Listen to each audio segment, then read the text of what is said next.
All right, boys, episode number 27 of the Deconstruction Podcast, brought to you by Jobtable, the simplest way to grow and manage your construction company.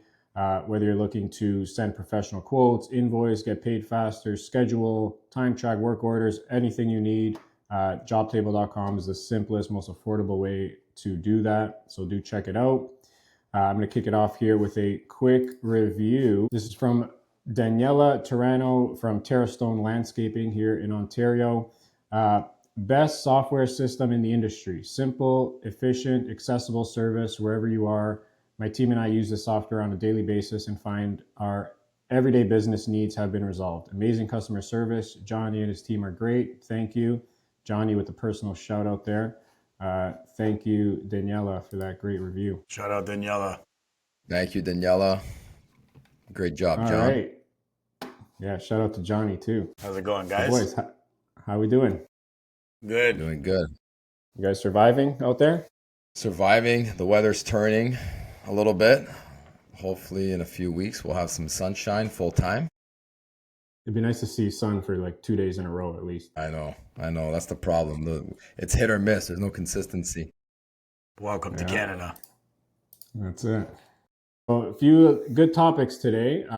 Kind of piggybacking off the last episode, because I'm still having a lot of conversations, as you guys are, with trades and company owners who are kind of feeling the pinch in a lot of ways, just feeling a change in the economy and what's going on.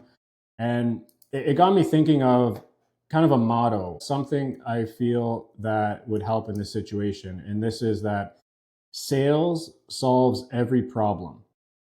So sales solves every problem. And I really mean that very literally. So for example, if you're a business who, you want to hire someone, but, are strapped for cash, what can you do to solve that? Increase sales, increase revenue to be able to hire that person. You want to buy new tools or a new truck, get sales, generate revenue, so you're able to do that. So you can literally go down the list, and in any business, in any situation, and I strongly believe sales will solve all, if not most, problems any business has. So that's kind of the hat that I naturally gravitate towards when you're feeling the pinch or things are going on in the economy, is like, how can I boost sales? How can I increase sales?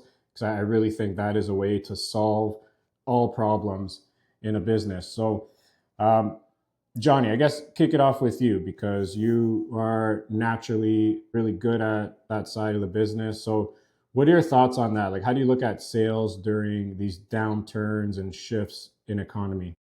Yeah, definitely sales is the driving factor of a business. But we've gone down this road at the beginning of our business. And I would say, look, sales obviously is what every business needs to survive and to thrive. But at the same time, there is a fine line, especially when it comes to construction, that I'm not all for, sales solving every issue. Because if you're running a project and you've underbid the project, or you're going over man hours, I talk about this a lot of times to like my own clients, where you can do $100 million in business, but if it costs you $102 million, right? I don't care how much your sales were, right? It all comes down to how profitable you are, right? I always say, do you want to run $100 million a year business where it costs you $102 million, or would you rather run $100,000 a year business where it costs you $50,000, right? So there is a fine line between, sales solves all the issues. Sales solves the issues when you figured out what the right price for that service that you're providing is, where you're giving the client, the A+ product, but at the same time, you are making something on it, right? So that's kind of like the fine line that I walk behind that motto is look, obviously you need to generate revenue. But at the same time, you need to ensure that whatever the price that you're kicking out the door the profit margin, like you have a minimum and you have like a best case scenario, right? So if the project went how you thought it was going to go, at least you know what your minimum margin is on that sale. Now, if the project went a lot better, then you can see that profit increase, that percentage increase, and you understand why you made more, right? Because the project went smooth, or you thought something was going to take you, hypothetically 10 days. It only took you 7 days, which means you're only paying 7 days of labor. You might have thought you needed 200 feet of drywall, but really you got it done, with 150 feet. So there is a fine line between that. And I feel like at the stage that construction's in right now, how it is on a downfall right now in the market. I just tell everybody, don't be greedy, but you have to ensure that you are turning somewhat of a profit. So that's where I stand on that. Yeah, I totally agree with that. What I'm kind of getting at is, let's just say you're on a project, it's over budget, you got to work on the margins. I would much rather be in a position where I'm generating some revenue somewhere, whether it be service or something, because I'd rather have revenue and deal with like how to make it profitable to give me a better chance than just leaving the revenue stagnant and then dealing with like the over budget. So at least like the additional revenue, I'd rather solve that problem than not have any revenue at all. Like it gives you a better chance. No, 100%. Like I said, that's why at the beginning I said, look, you need to generate sales in order for any business to function, right?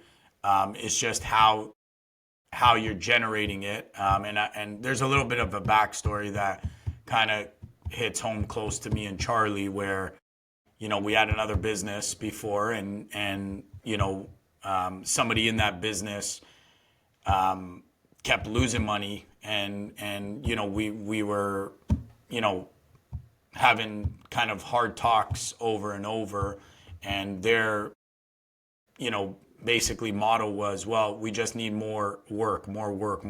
But if you're getting more work at those margins where we're constantly at a negative margin, it doesn't help, right? You got to stop the bleeding before you continue, making the cut bigger. You know what I mean?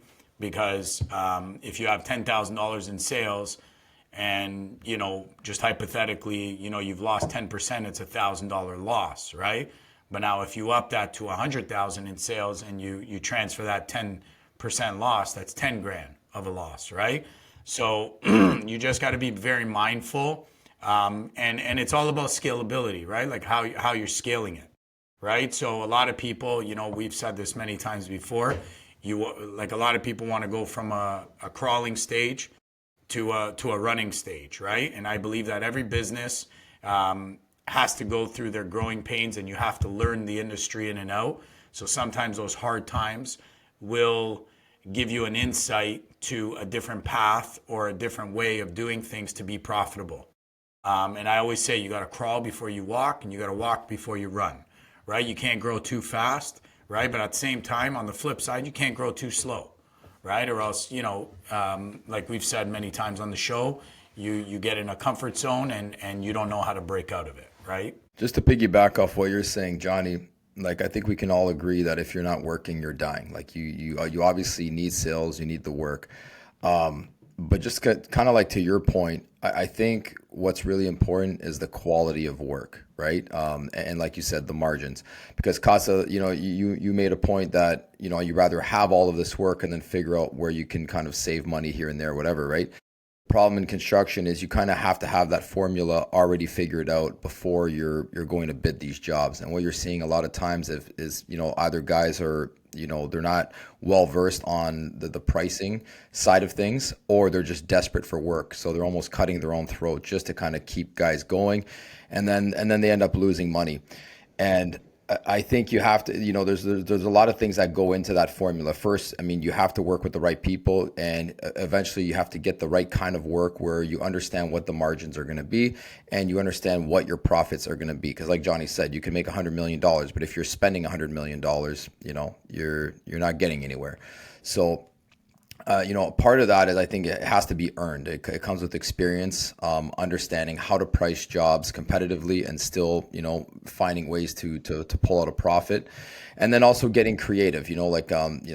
Switching out materials where you can maybe pull in more profit from a Canadian made product rather than an imported from the States, whatever it may be. So I think as crucial as sales are, there is a lot that goes into the whole process of getting that sale, and what do you do once you Of have that course. sale and Yeah, execution, right? for sure. I just look at it like, let's just say one company has a couple of bad projects and like nothing in the pipeline, and like it's a slow burn. Like you can literally calculate how much runway you have left before your business is done. What would extend that runway is like an influx of sales. And whether it's like good or bad sales, like in that scenario, that will extend your runway. Like it just adds another, it gives you a lifeline Yeah, like essentially. once you have that formula figured out, like yeah, you do need to keep work coming in, right? Especially, whether you're a 3-man company, a 1-man company, a 50-man company, you have to be able to look ahead to the future and say like, look, I can keep my guys going until December, but then after that, I'm completely dried out. So, these things have to be planned well in advance Yeah. to keep So the guys let's going. paint a hypothetical scenario, which is actually not hypothetical because we're speaking to a lot of people in this boat, right? Let's say you're a sub trade right now, and you literally have no work. You're maybe finishing up a couple jobs. So what would you do, Johnny, if you were in that company, if you're owner of that company? You have 2 projects left, you're finishing them out, but nothing in the pipeline. Like, what are you doing? We don't normally get to that point. You gotta, That's like you a got, worst case scenario. yeah. Well, you No, no, I'm got, just saying, because we're speaking to, we know people that are literally in that position. So, yeah. just to So maybe, look, there's, you know, there's definitely something to be said where when you're in that situation, which, we have been in that situation a couple of times throughout like our company's lifespan. There is something where you'll take a project just to turn dollars, right? Which again, I think that comes back to what you're saying. And like I want to be very clear when I'm speaking about this. There's something about like, okay, this project is going to cost me 10 grand. What is my overhead? Let's say, again, it's X amount of dollars. So, I could take this project at 12 grand. I'm not going to make anything. You know what I mean? But again, I get to turn dollars. I keep the lights on. I keep, the gas in the trucks. I keep everybody going. Yes, people will do that, you know, steady, especially in a declining market that we're in. But again, getting back to what I was saying before, a lot of guys, and you're actually seeing it, even talking to, some of the guys that in the banks, where they're cutting big companies' line of credits. A lot of people are defaulting, talking to the suppliers, because what happens is if people are still taking projects at a negative, and like I said before, if you're already in the hole $1,000, right? Just using that as an example, and you go to take another project that now you're going to be in the hole 5 grand there, another 7 grand there. Sure, you keep going, your sales have increased, but also your loss margin is constantly increasing. So all you're doing is essentially you're extending the runway to failure, right? And that's where, I think that's what Charlie was trying to say is you need to understand first and foremost before you go out and get work, right? And I think this comes back to everything we've ever discussed on this podcast is basically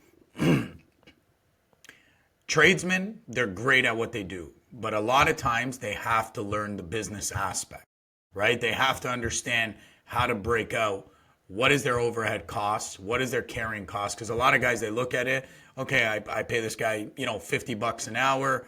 He's going to be there for, 10 hours. That's $500. Material is this much. That's a break even. Okay. But are you paying for the guy's truck? Are you paying for the insurance? What about your phone? What about, like, do you have an office, right? Like those are all overhead costs that you got to factor in to running an operation.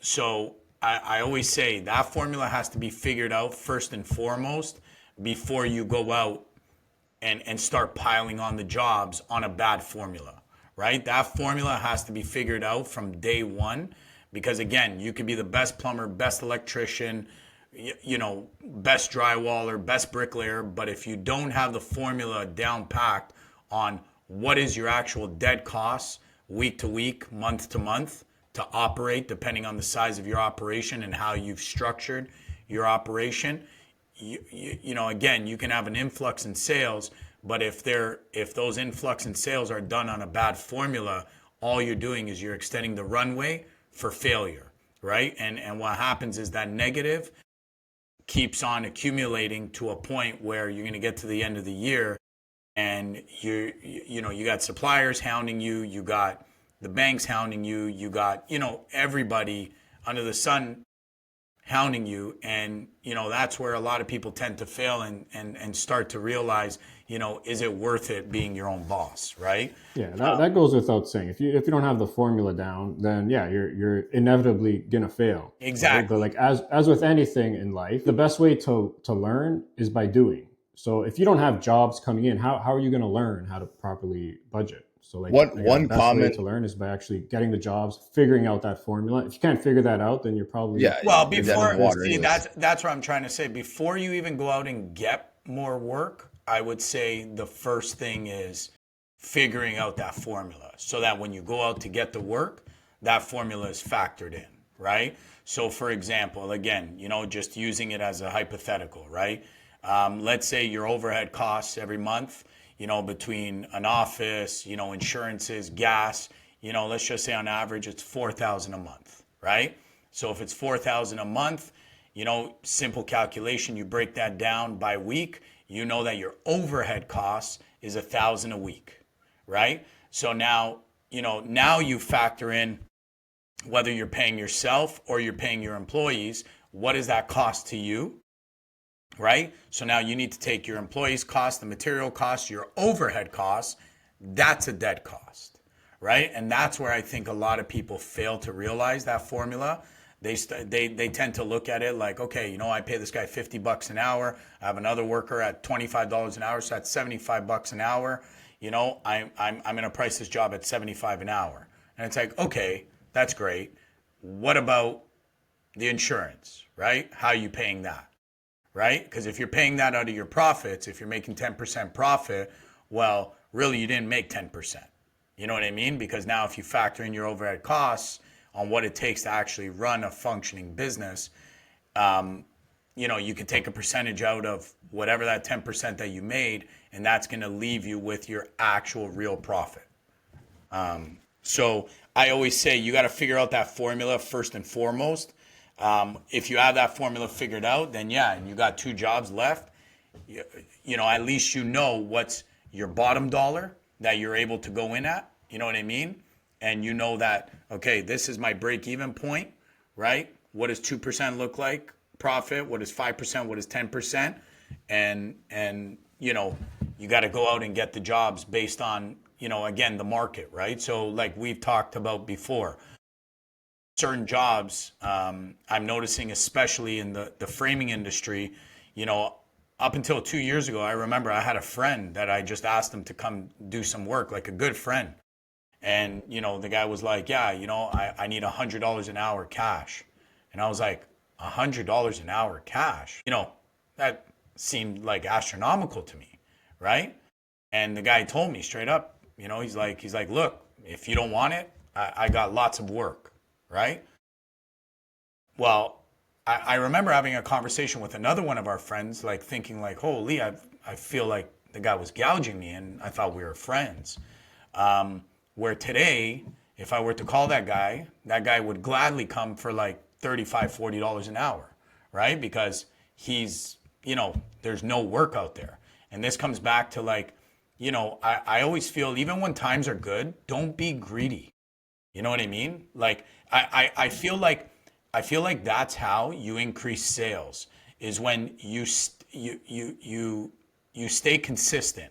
Whether times are good or bad, you stay consistent. You try to help the clients, right? The clients know that you're constantly trying to give them the best price possible. Obviously, you're a business, you got to make a little bit.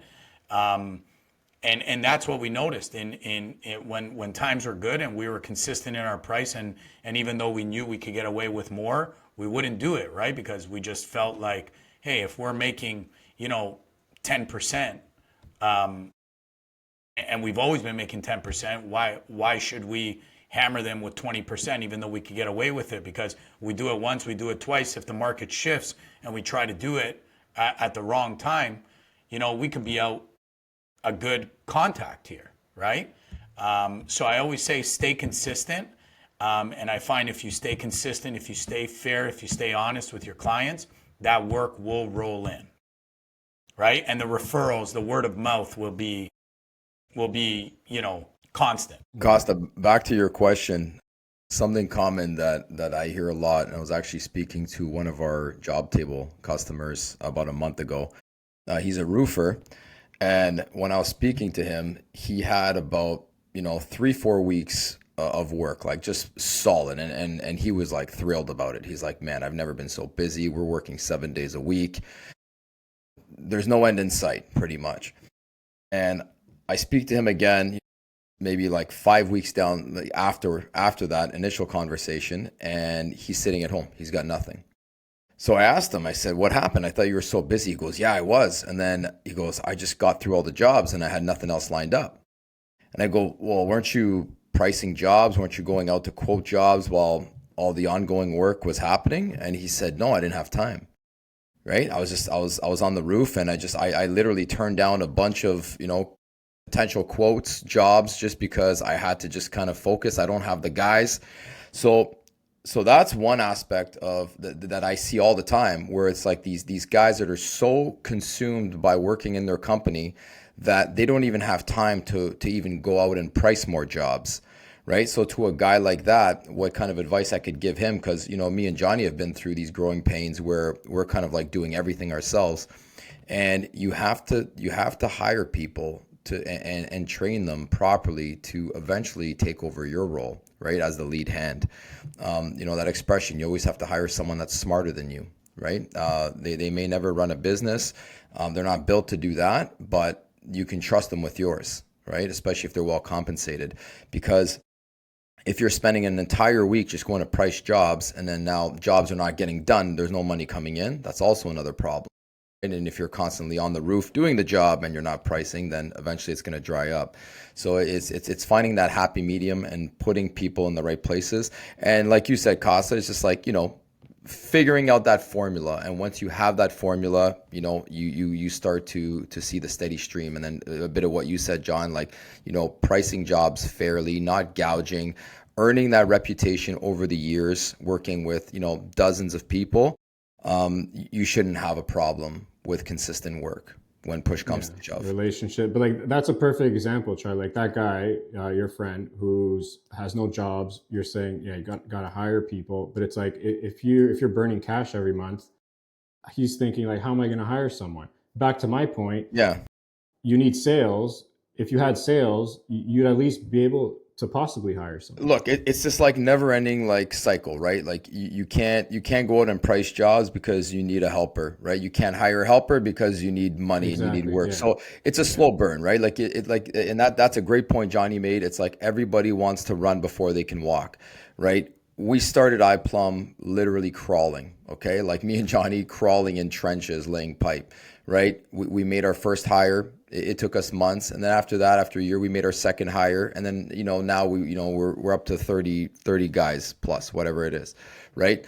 But it's a learning curve, and it takes time. It's not going to happen overnight, but just understand that if you don't make it happen, you're going to find yourself in these very, very tough situations. Yeah, I mean, yeah, I guess we'll wrap it there.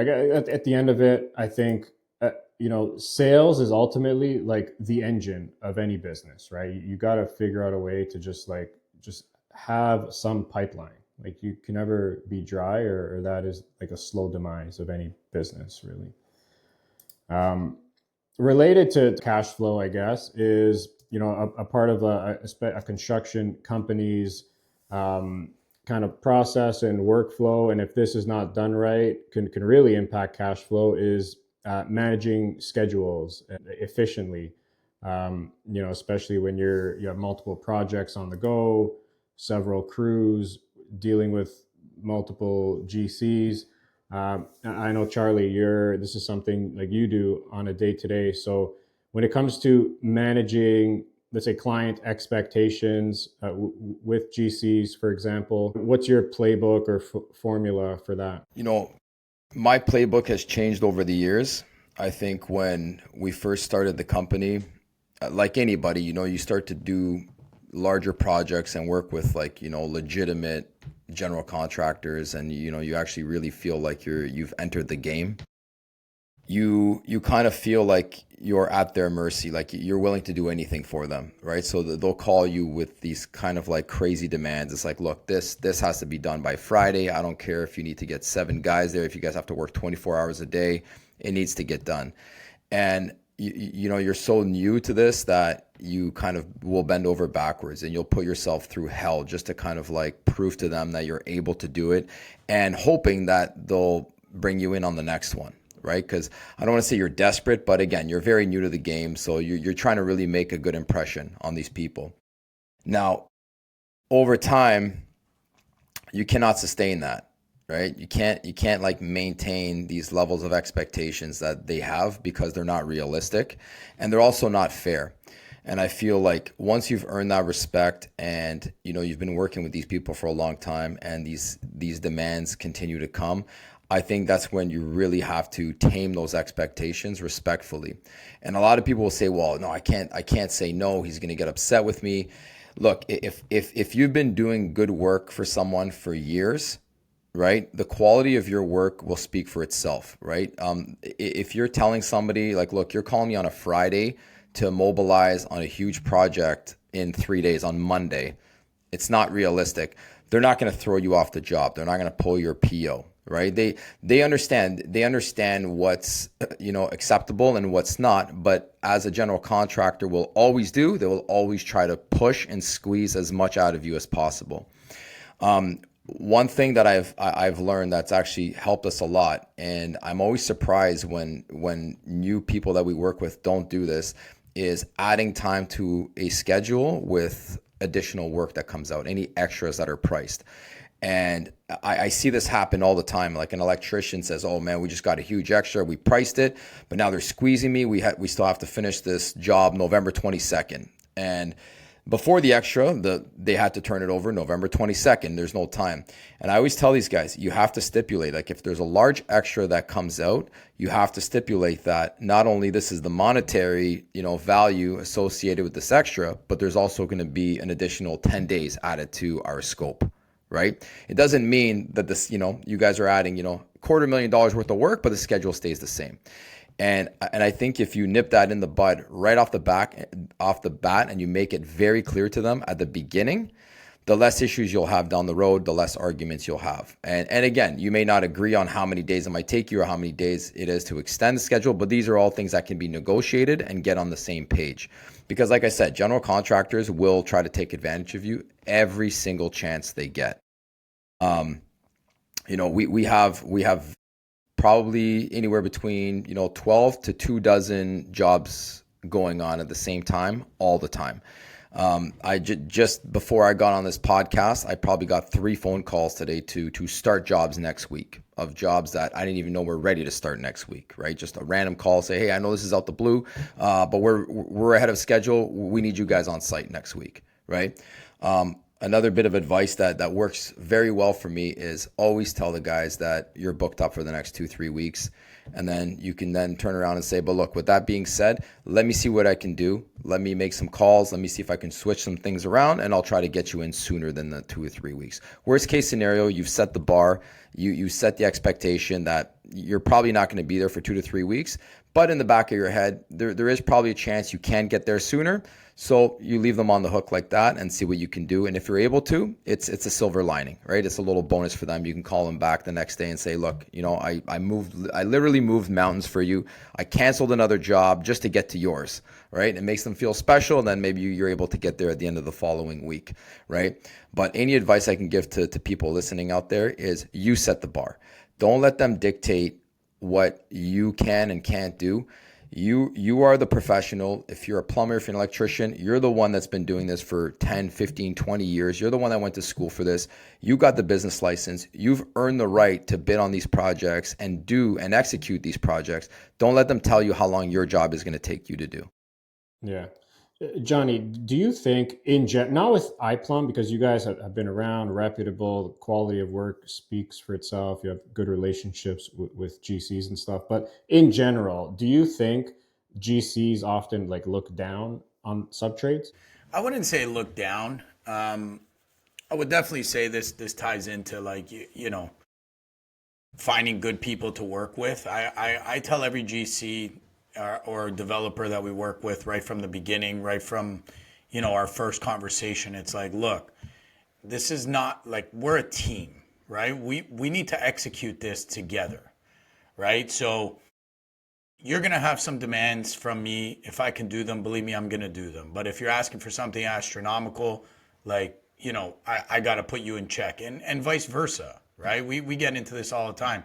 We're getting blamed, left, right, and center. Oh, your guys didn't finish this section. Your guys didn't finish that section.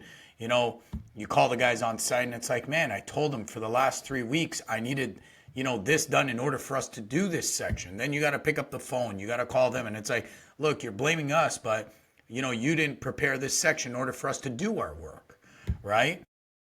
So I wouldn't say talk down. Like I've said before, GCs have a really tough job because, especially in the commercial, even residential, any like medium to large scale project, on average, they got 20, 30 trades coming in. There's a lot of coordination that has to be done. And the reality is that yes, the GC is there to push the job, but you got to work with people and you got to put them in check to make them understand where, I'm going to do everything I can, but I also am not a magician, right? You can't ask me to get, 2 weeks worth of work done in 2 days, right? Because of, this guy was delayed or that guy's delayed. And that gets back to like what Charlie was saying as well with, if something's delayed or if there was added scope that needs to be done, you need to extend that schedule. So I would say, again, getting back to your question, we haven't really noticed it. Like, don't get me wrong. We've had people talk down to us where we tend to nip that right in the butt right at the beginning, because in the end of it, we're not beneath them. They're not beneath us. Don't talk to us like that. We won't do the same. We treat everybody with the utmost respect. And I truly look at any project that we do as we're doing it as a team, right? You need a plumber, right? But you also need the electrician. You need the HVAC guy. You need the drywallers. You need, every trade in between, depending on the project. So the best thing to do is to move as a unit, right? If you're not moving as a unit and you're spending more time putting the blame or talking down to somebody, I don't think you're going to get far with that. And we notice that a lot with a lot of GCs that hire, new site supers or new project managers. Sometimes these guys will come in and, they're trying to make a name for themselves in the company, and they'll try to start, swinging their dicks around the site to kind of say, you better be done this by the end of the day or the end of the week. And sometimes, you got to just pick up a phone and put the guy in check and be like, look, man, if you want to talk like that, next time you need something or, your back's up against the wall, what's going to happen, right? You're going to be the last person anybody's going to come to lend a helping hand to, right? So again, I always like to carry myself, and I always like to transfer that on site with my guys. Anybody who's wearing our shirt or anybody we're working for, is that we're a team. Nobody's beneath anybody. Nobody's above anybody else. Communication is key. And getting back to like that schedule of what Charlie was talking about, everybody has to respect everybody's time, right? You're asking me for a favor. If you're calling me on a Friday and asking me to mobilize on a Monday, that's a favor. So if you're calling me with attitude and talking down to me for a favor, guess what the answer is going to be, right? Yeah. If you come killing me Actually, I actually couldn't.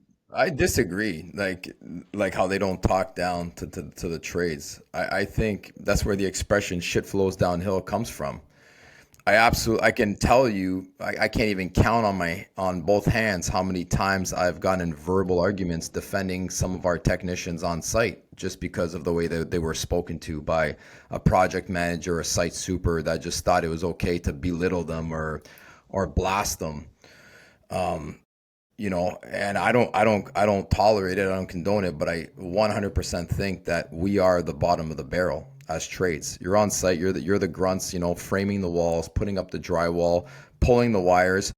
The site super, his job is to make sure that the job gets done. So he's constantly on your ass. If you're doing something he doesn't like or he's just an asshole, he's going to report back to his project manager, who's then going to get us involved as owners, right? That project manager answers to their boss, who answers ultimately to the clients that are hiring them, and who knows who those clients answer to. So everybody's just yelling down to the next person, down and down and down until it reaches the trades. So I really don't agree with that because I've seen it too much. I'm with the guys on site all the time, every day, and I see it constantly happen, the disrespect. And I'm constantly in arguments on email chains just because of the way we're spoken to. And I'm not saying it doesn't happen, Charlie, but what I'm saying is when they talk down to us, what do they get out of that, right? Obviously, if we're negligent in something or we're at fault and they talk to us like that, okay, Yeah, but I wasn't. like I wasn't talking about negligence, though. Just to be clear, I wasn't talking about any kind of negligence. I'm just talking like a day to day. They feel that they can speak down to you. They feel like they have that right, and it's not. And again, it's not everybody, but it's a lot of people from those are many also the different same companies. people. Those are also the same people that when they call us on a Thursday or a Friday to mobilize on a Monday, before even looking at the schedule, the answer is set, right? And that's Yeah, yeah, no, absolutely. yeah, Yeah, yeah, yeah, and that's where I always yeah. Of say, course. look, have we gotten talked down to? 100%. In construction, you have to have thick skin.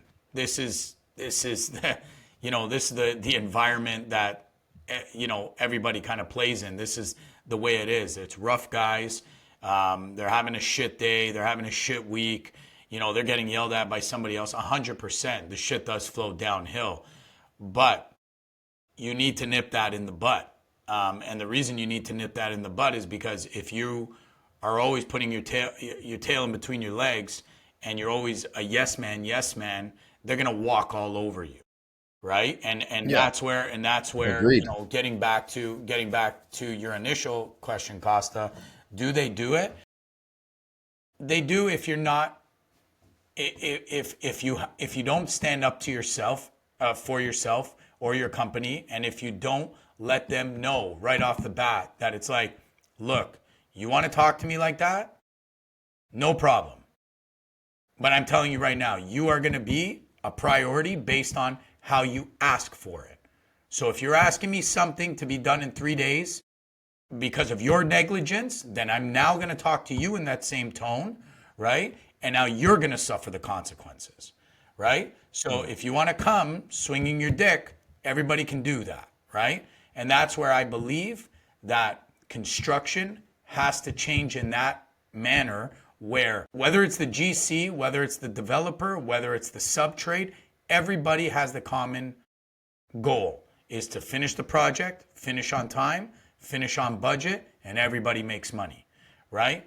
So now, in a perfect world, that's how it's supposed to work. In construction, it never goes like that. The only time it goes like that is, and I can name, on one hand, the GCs that we work with, the only time that it goes like that, we hit a lot of hurdles during these projects, but because that respect factor is there, because everybody respects each other's time, everybody respects each other, talks to everybody with respect, helps each other, those are the sites that are always getting done the fastest, right? When I, at the beginning of this year, we were asked to do a project, and it was a very big project.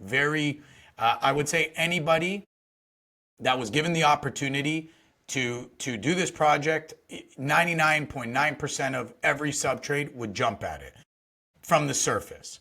Then, you do a little bit of digging behind the project and you start finding out that this project started 3 years ago. They went through 2 GCs, they went through X amount of subtrades, they went through this, they went through that. It painted the picture. And literally the next conversation I had with this gentleman was, thank you for the opportunity, but we will not even provide a price. And the guy asked me, he goes, why? What happened? I said, well, look, reality is I looked into the project, right? This project started, 3 years ago. This project started in 2022. You've already gone through, 2 GCs. I can't count how many subtrades. And it just seems like there's something going on here.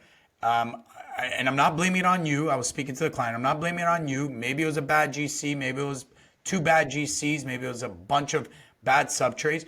But something smells fishy here. And I can tell that it all stems from a lack of respect. Now, whether that's the client side, not respecting the payment terms, you know what I mean? Not paying the trades on time in the GC, whether that's the GC not paying the trades on time, trying to screw over the client, whether that's the client, coming on to down on the GC not treating his sub trades with respect. I don't know what it is, but you tend to see the writing on the wall when there's disrespect and kind of like somebody putting themselves above somebody else in a construction project. It never ends well. Never. I don't care if it's $1,000 job, if it's $100 million job. You see it time and time out again. And the ones that get it done the fastest, the best, the quickest, best workmanship are generally the ones that have respect for everybody and treat everybody with respect. A lot of times too, these guys that are being disrespectful are just young guys that, like they just got a new job as a project manager or a site super, and there's all kinds of pressure coming from above, and they're just not used to the pressure, and they just don't know how to deal with it. So they just kind of like lash out at people to try to like get them motivated, and it's not, a lot of times it's not even intentional. It's just they just don't know how to handle the stress. But I do remember one site super who was pissing off these drywallers, man, like to the extreme, these big Mexican drywallers. And I know these drywallers very well. They're good friends of mine. And I remember calling the project manager, who I knew very well at the time. And I said, look, I don't know who the site super is, but he's about to get knocked the fuck out. So you better give him a call and tell him to relax, because he's going to get checked very soon if he doesn't watch his tone. And that's all it took, right? The guy was a sweetheart from that point on. So yeah. That's exactly what I was like really trying to get at. And you guys both kind of said it, but I can see a lot of, especially newer sub trades who have maybe their first big project with a GC, and they're trying to like bend over backwards, make sure they don't disappoint, like not miss a phone call, like try and do all these things. But like Johnny, like you said, I can't see that ever working out. I think at the end of the day, like you gotta look, if you're a sub trade and GC, you gotta be looking as equals. Like no one's above or below. Like there's gotta be a mutual level of respect. And I think if that's established from day one, it should be a good working relationship. Like there has to be that level of respect. Like no one's above or below. We're equals here. We're a team. Yeah. And one last thing on the scheduling thing. I think this is very important, and it's underrated, because I talk to GCs all the time who complain about other companies. And one of the main complaints is the amount of lying that goes on. It's like, if you're unable to go to a job, don't make up a story. Don't, my guy's called in sick, there's a car accident, this and that. Just call the general contractor and say, look, this other job that we're on, it's dragging on a little bit. We're going to be another couple of days. I apologize. If we can make it up on the weekend, we will. We'll work extra hours to make it up, whatever it is. But I just want to be straightforward with you. We're not going to be there on Monday. We'll be there on Wednesday. Just be honest with them, and it goes a long way. Yeah, and Yeah, I that's feel like if the GC on the other end, whoever you're working with, whether it's a GC or someone else, like if that person is like a good, honest businessman, like they're going to be reasonable. Like they should understand like things happen, right? So like that honesty, you got to be honest. Back to like equals. It's like, You yeah, know how many you times know, and they've things pushed us? happen. The concrete. You guys have to finish all your pipes by this day. We're pouring concrete. We're pouring concrete. We get it done, right? A crazy schedule, and then concrete's delayed by 2 weeks. So I'll call the general contractor and say, "Hey, can I yell at you now? You fucking prick!" Right? You lit a fire under our ass, and now I don't see any concrete. It's been 2 weeks, right? Do I get to give you shit now? But again, they'll laugh and this. But again, that's the game. And that goes back to setting the bar, and you tame their expectations, and you set the expectations. Don't let them do it, right? yeah, Because they will try to walk all over you every single time. yeah, and that's the point I wanted to make as well. Just in painting a different picture. Just in the end of it, you got to be a man of your word too, right? A lot of people, they'll put the blame on, oh yeah, but the GC this, yeah, but the GC that, and it's like, okay, but the GC said that you were supposed to show up Monday, and it's, you told them Monday. It's like, yeah, but Monday morning this happened. Okay, but you can't fault him as well, right? He has a schedule. Like I said, GCs, they have 20, 30 sub trades to try to organize. And Yeah. Did you call them? Did you let them yeah, know? this is It's the like, no, I didn't. yeah, this is the problem, right? And that's why I always err on the side of caution when it comes to this, because you have to hold yourself accountable, or your company accountable as well. Be honest, right? Don't just be a yes man. Yes, are you going to come Monday? Yes, yes, yes, yes, yes, yes. Monday comes, they can't get a hold of you. You're not answering your phone. You're texting them at the end of the day or the next morning. Oh, sorry, I couldn't find my phone. Oh, sorry, this happened. Just like cut the bullshit. And that's one thing. That's the last note I wanna kind of like leave this topic on is basically just be a fucking man of your word, right? This is what I think, not just in construction, in the world.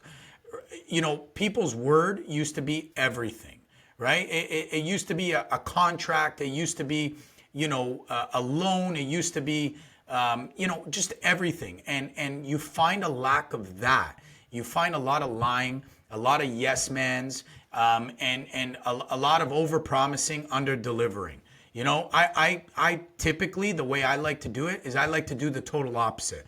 I like to under promise and over deliver, right? And I know we've talked about this on like one of the earliest episodes where don't promise them the world if you know that that's going to be nearly impossible, or if that's going to flip everything on its head. Be honest, be upfront. You know, stick to your word. If you said Monday, listen, I get shit happens, right? But if you know something happened on Friday morning and it doesn't look like you're going to get there Monday, just let them know. Listen, this happened. I'm going to try my best. I know I promised you Monday. I'm going to try my best. I'll keep you updated. I'll text you Sunday morning. I'll let you know what's going on, or I'll send you an email. Keep them informed, right? It comes back to that saying, you ask me to lend you $100 on Monday. I'm going to lend you $100. I'm going to ask you when I'm giving you the $100, when are you going to pay me? I'm going to pay you on Friday. Okay, here's the $100. On Friday, I shouldn't have to call you. You see what I'm saying?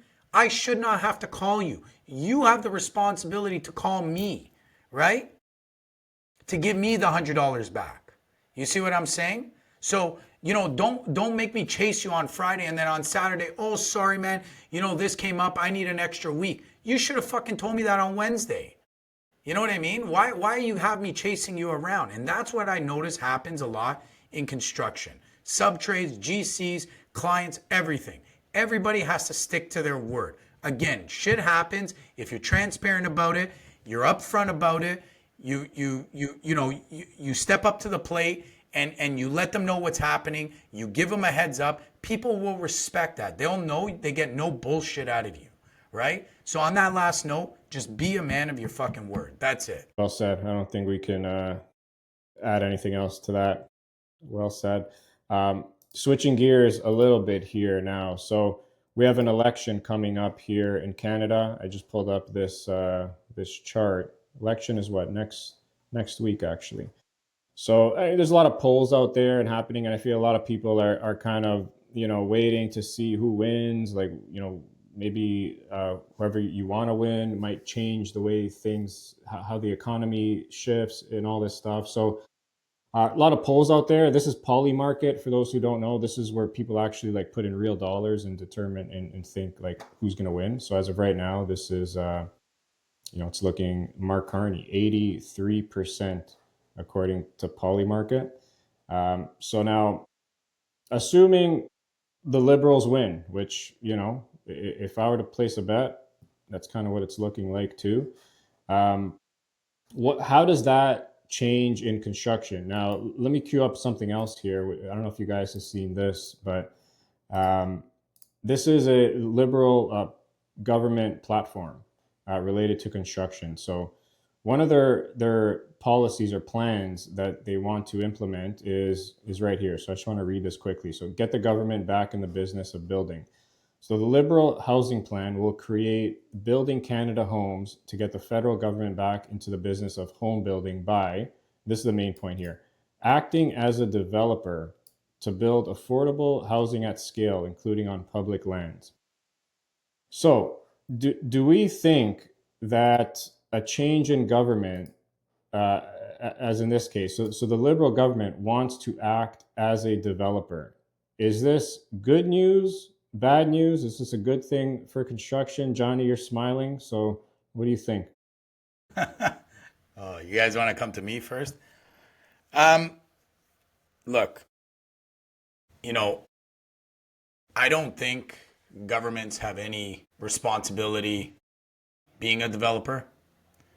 There's no other way to say it other than get out the way. You've heard it. Even in the U.S., here in Canada as well. It's just fees on top of fees on top of taxes on top of more fees on top of more taxes. So truthfully, I'm not hopeful. I think that plan is stupid. That's how they intend to build more houses, is becoming a developer themselves. I just can't understand that. I would come, back to, well, you've been doing it for 9 years, and we've gotten a lot worse. Now, to the flip side as well, so nobody thinks that I'm peddling one side or the other, to the other side as well. You saw it in the polls there on the Poly Market, which I don't trust too much as well, personally. On the flip side, a lot more people, even across the border, that are betting, which is what the Poly Market is. A lot of people don't even know who Polyev is. And it's because, his campaign was run on trashing the other side instead of, putting his plan forward. So reality is, I don't know if any government, truthfully, is going to bring change to the market. We talk about this a lot, and we've touched on it many different times, that the only way to have a thriving market is free market. Let the free market speak. Stop trying to control it, right? If you try to manipulate and control anything, that's when you start to get your inflations. That's where you start to get your bubbles. That's where you start to get, uncertainty. It just becomes too much. Everybody thinks that they have a magic wand, and it just comes back to let the professionals do the work that, what is their expertise? The government, tell me what expertise they have in developing. You know what I mean? They go to the developers to ask for advice, ask them for budgets and costs and stuff like that. So truthfully, just to answer the question, I don't think this government that we currently have is going to help the situation. I don't know if the other side has the answers as well. The only thing I personally would want to see, and I think talking to everybody in the construction industry, they're all singing the same tune, where it's like, just get out of the way. That's it. Stop with these taxes. Stop with these regulations. Stop with, these astronomical fees. I remember what was it, 2 or 3 episodes ago, we talked about how much, building permits went up in the last 10 years. What was that statistic, Costa? It was like 100 and something percent. You know what I mean? It just gets to a point where, you keep trying to manipulate. And personally, I think they're saying this stuff and manipulating it to get the votes, and nothing's going to happen. We're just going to keep trending down this, bad road. So that's where I stand. I think it's all a crock of shit. And I think that, again, being a man of your word is just saying, look, we're a government. We have no business in being trying to control the construction market. What we need to do is just open it up and let the free market speak, right? That's what's going to control prices. That's what's going to control, how much people are spending. That's going to give people also a lot more confidence in investing. Right now, it just doesn't make sense. It doesn't, and especially where they're upping capital gains and, they want to put another tax on your primary home. It gives a lot of uncertainty. People don't want to buy that property. They don't want to renovate it. They don't want to, you look at the condo market. I saw a statistic yesterday that, even more buildings here in Toronto, a lot of these developers are shelving them because there's too much uncertainty. The market is just not there, right? So now the government's coming in, and that's their plan of action, is to say, oh, we're going to become the developer. How's that going to help? So what? Everybody's just going to work for the government? What are we, like, socialist, communist? It makes no sense to me. Look, if you're a Canadian citizen in 2025 and you don't think that you pay enough income tax, you don't think that you pay enough sales tax, and you don't think that the government is burning and wasting enough money, then by all means vote in the Liberals and have them become developers. And I promise you, the burning of money will only grow and become more and more ridiculous. Like Johnny said, there's really, John, there's really not much more to add to what you just said, other than the government and construction, when it comes to those two things, they need to get the fuck out of the way. And that's it. It's as simple as that. And you know what, Costa? Let me ask you the question, right? Because we're in construction, and again, this, like, I don't care what side of the aisle you sit on. Like, when it comes to this whole politics thing, we saw it in the U.S., we see it here. There's like this line in the sand where you either wear red and you wear blue, and you need to live and die by what they say. And I think that's completely wrong. Right? You can support one side, but you don't have to support everything they're doing or saying, right? You can call out the stupidity when you need to. So by seeing that on the Liberal government's website, what does that tell? Like how do you read that? Because there's one thing that I also saw that for some reason it's not at the forefront, where whatever Trudeau spent, Carney wants to basically print, I don't know, I think it's like 20% more, or spend 20% more than Trudeau spent during his 9 years. So when you see stuff like that, what comes, like where does your head go? Like, do alarm bells ring off? Because, whether you're in construction or not, construction is the heartbeat of Canada. Right? So the more you cripple it, it's like you're giving your own country heart disease. It makes no sense. Yeah. I look at it like this. I always like to give people, businesses, the benefit of the doubt, right? But there comes a point where you have to start looking at things very objectively and just look at the track record, right? Speaking from Canada, so think of all the things that the government is responsible for and runs, right? Let's just go down a few of them. Like healthcare, right? Terrible. Like the wait times, like waiting months, if not years, for surgeries and specialists. And like we all have the story, overcrowded emergency rooms. Like it's a disaster. Immigration, like the backlogs of like visas, residencies, like disaster. Housing and permits, like just the layers of red tape, bureaucracy, on all levels, disaster. public transit projects that have delayed for years, like the one in Toronto, Eglinton. Like, how long have they been working on that? Um, CRA, filing taxes, like just how complex that is crazy.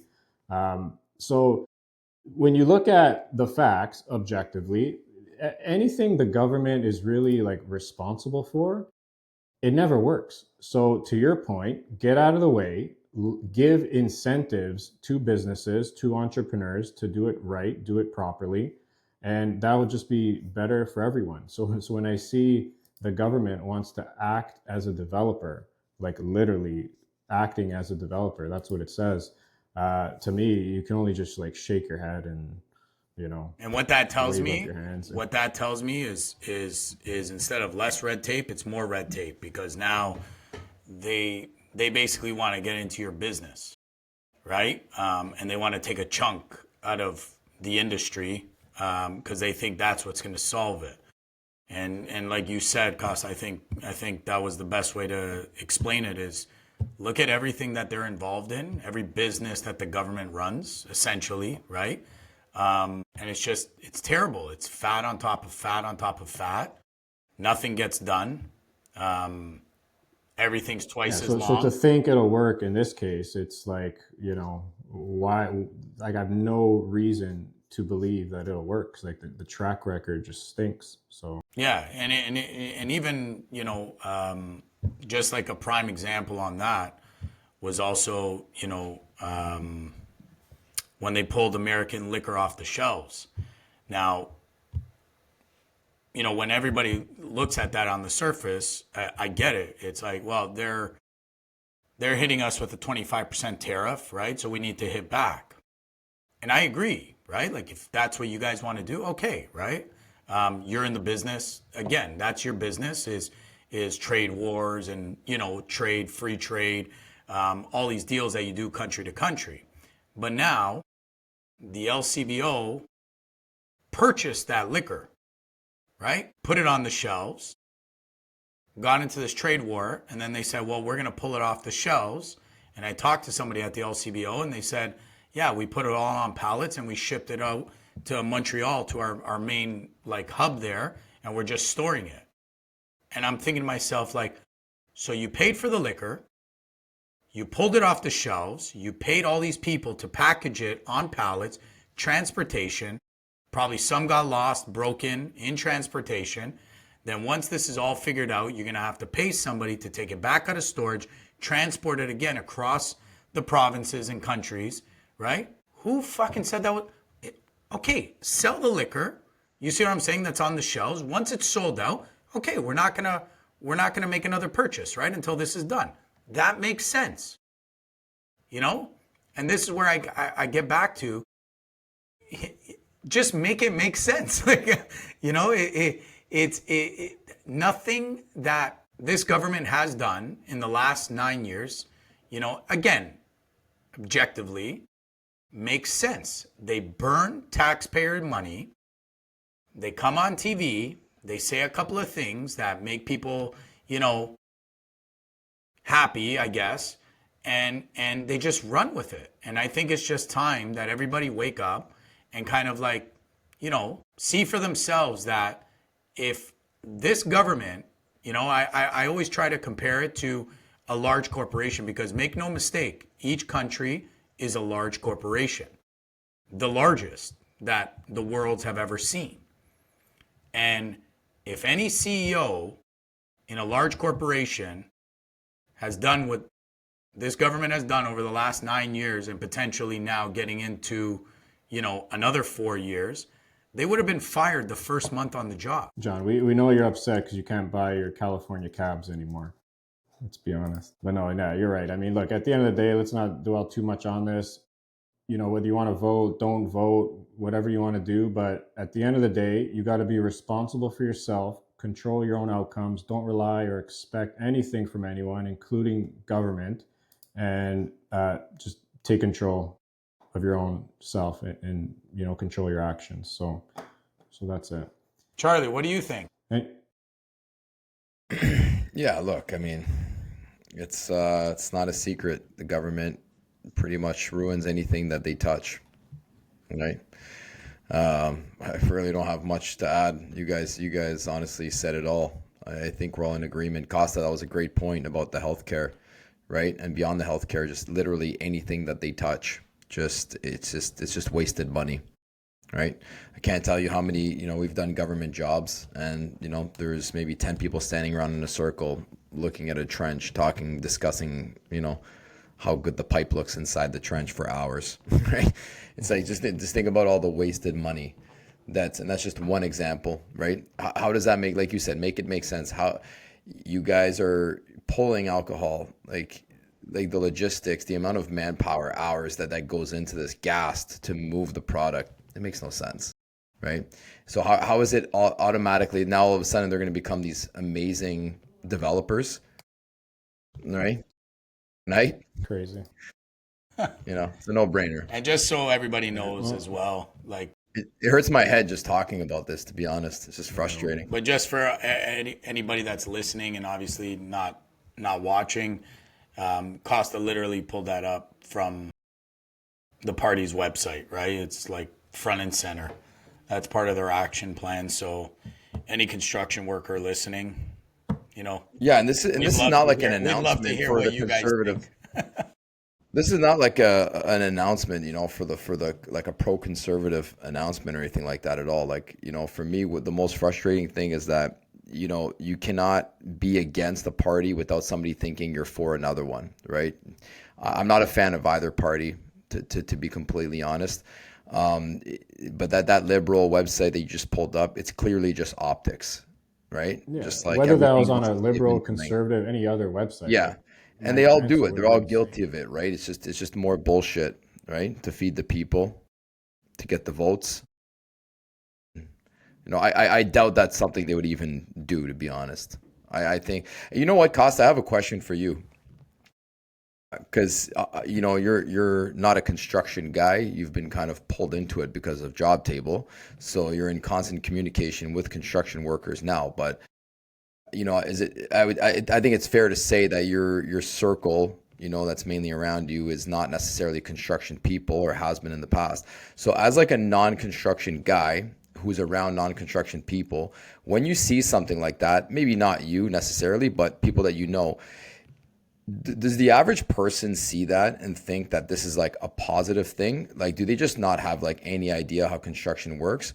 Or do you think that most non-construction people like have a clue of, and they're kind of bright enough to think to themselves that like, how would the government even do this? Like, That's a good question, actually. I mean, because I feel like a lot of people would see that and they would say, "Oh, this is great! Like, finally, the government, is gonna get a hold yeah, of yeah, this problem and yeah. just kind of take the I bull think by that's a the good horns." question. I think there's like two buckets of people. Like, I think we're all on like one bucket where we're awake to this stuff. We can see how inefficient government is, and we see something like this. It's like clear as day of how like terrible of an idea this is. And if you're a betting man, this will play out terribly.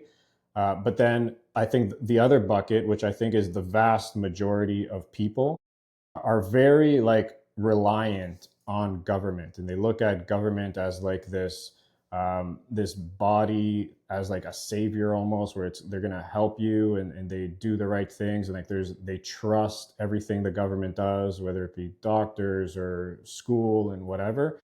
And so yeah, I think for probably the vast majority of people, they look at that as probably a good thing.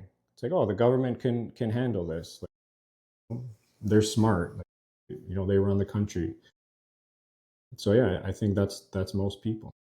My brother-in-law said something to me the other day. One of his friends, who's been a liberal his whole life, they were talking about the debate that just happened, and they were just kind of discussing who they thought won, who lost, and my brother-in-law said, "Yeah, like man, like Polyev like destroyed him. It was actually like really embarrassing at some parts," and his friend, the liberal guy, looked at him. He goes, "What are you talking about?" He's like, "Were you watching the same debate? Like Carney fucking ruined him. It wasn't even close." And he made a good point. He goes, "I honestly believe it's just like we're so divided now that they truly like see this like that debate, and they like from their lens it was a victory, right? Just like they're just only looking at it from their lens, and a lot of people on the right are only looking at it from their lens, and there's no more discussion, there's no more common ground, and we've just gotten to that point, right? And it's like Yeah. I feel like even us like talking about this, which is like a legitimate concern, like to see that on the Liberals website, because if it did come to fruition, this could be like a huge waste of money, right? As if we're not paying enough fucking money right now to these Yeah. people, right? But it's interesting because somebody from looking at from this far left lens doesn't even want to listen to this conversation and might actually be angered by this conversation that we're even like Yeah. questioning it. Yeah.